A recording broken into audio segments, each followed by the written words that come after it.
Tudo bem, turma? Hoje, dia 14/10, vamos estudar a estrutura geológica e relevo brasileiro.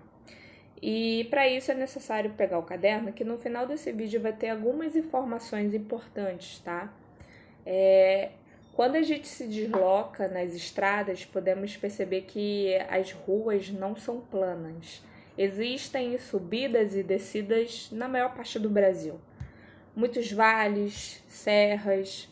Nesse mapa aqui, em marrom, podemos ver que as áreas de maior altitude estão nas regiões centro-oeste e sudeste e no extremo norte. Mas as maiores altitudes estão no norte dos estados de Roraima e do Amazonas, onde está o Pico da Neblina com 2.994 metros. É o ponto mais alto do país. Aliás, esse ano eu ia subir o Pico da Neblina, mas por conta da Covid-19, a tribo Yanomamis, fechou a trilha. Porque para você subir o Pico da Neblina, necessariamente você precisa passar pela tribo, tá? Então, apesar de apresentar algumas elevações significativas, no Brasil, as altitudes são relativamente modestas quando comparadas às de outros países. Perceba só, compara o tamanho aí, a altitude do Pico da Neblina para os outros. Olha o Everest, ganha, 8.848 metros. Eu não tenho coragem de subir, é muito frio, não rola. O Brasil é considerado aí um país de dimensões continentais. É o terceiro maior da América em extensão, ocupando quase metade da América do Sul. São muitos os privilégios naturais desse território, tá? Que possui grande biodiversidade, com paisagens e climas bem diversificados. Olha esse mapa aqui, esse é um mapa de relevo. Você tem a planície amazônica, né? O nome já disse, planície, plano, tá? Não tem essa área que está escrita aqui, planície, é realmente plano, mas lá no extremo norte eu tenho aí Pico da Neblina, vocês conseguem enxergar em marrom? Então aí, ó, o relevo já começa a se destacar, tá? Vamos lá, pergunta, qual é a forma de relevo predominante na região norte? Predominam as planícies, em verde aí, tá? E na região sudeste, o que vocês acham? Formado por planaltos e serras, tá? Continuando, eu tenho aí, como eu disse antes, uma diversidade de biodiversidade, que é a Caatinga, Cerrado, Pantanal. Então, assim, o Brasil ele é privilegiado em relação aos recursos naturais. Olha o tamanho do nosso território, né? Seguinte, agora vamos falar da formação do relevo brasileiro, que aconteceu há bilhões de anos, quando a Terra começou a resfriar, formando aí as primeiras rochas. Duras e resistentes, essas rochas constituem aí o embasamento geológico. O que é isso? O que isso quer dizer? É a base, é o alicerce que sustenta o território brasileiro, né? A gente chama isso de estrutura geológica de embasamento cristalino ou escudo cristalino. O termo cristalino significa que as rochas elas parecem pequenos cristais, tá bom? Por exemplo, isso aqui é um exemplo de escudo cristalino, Serra da Mantiqueira, que fica aí em Minas Gerais, tá?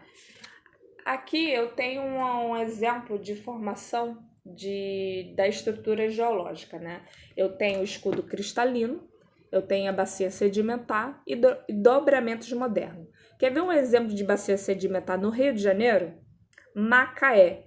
É na bacia sedimentar que eu acho petróleo, que eu acho gás natural, tá bom? E nos escudos cristalinos eu acho aí ferro, cobre, tá bom?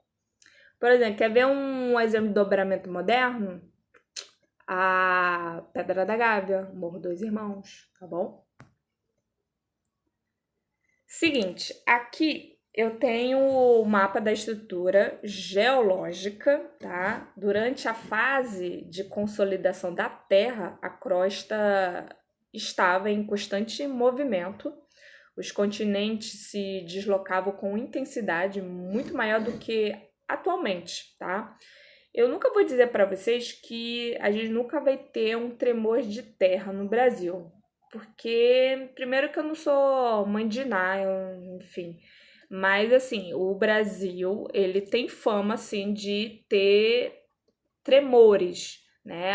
Esse ano, foi acho que mês passado, nós tivemos um tremor na Bahia, tá? Se você for ver o histórico de tremores, você tem muito em Montes Claros, Minas Gerais, ok? Então, assim, entenda que o Brasil não é famoso por ter tantos terremotos, mas a gente tem algumas falhas aí em alguns territórios, ok? Entenda outra coisa: no Brasil ocorre basicamente duas estruturas de relevo, que são as bacias sedimentares e os escudos cristalinos. É isso que esse mapa quer dizer. Em rosa eu tenho os escudos cristalinos, tá? Onde eu acho ferro, cobre, e eu também tenho as bacias sedimentares, que eu vou achar o quê? Petróleo, gás, tá bom? Vamos lá. As rochas, elas acabam se desgastando por causa das variações de temperaturas, que nelas provocam rachaduras, que é um fenômeno chamado de intemperismo físico, ok? E ao longo de milhões de anos, a água das chuvas que caíram sobre essas rochas antigas foram removendo pequenos pedaços delas. Esses fragmentos de rocha foram sendo levados para os locais com menos altitudes, seguindo o fluxo da água. O contato da água das chuvas com os minerais das rochas altera sua composição química. A água praticamente enferruja as rochas. Esse processo eu chamo de intemperismo químico. Entende a diferença de intemperismo físico e químico? Se não entenderem, é só me mandar um e-mail, tá bom? Então, aqui, basicamente, eu quero que vocês entendam que no Brasil existem duas estruturas de relevo, as bacias sedimentares e os escudos cristalinos. O que eu acho na bacia sedimentar? Gás e petróleo. E o que eu acho nos escudos cristalinos? Ferro, tá? Manganês, cobre e entre outros, tá bom? Aqui, basicamente, eu separo as estruturas geológicas presentes no Brasil: dobramentos modernos, bacia sedimentar, escudos cristalinos. Aqui eu tenho as bacias sedimentares brasileiras, as mais famosas, tá? Entenda, as bacias sedimentares são fundos geológicos, né? Onde eu tenho uma sedimentação de milhões de anos, onde eu posso encontrar, como eu disse antes, petróleo, gás. Anota isso no caderno, pode pausar o vídeo, tá bom? E é isso, galera. Vou deixar um Google Formulários e algumas questões relacionadas ao tema de hoje. Beijão e boa semana para todos.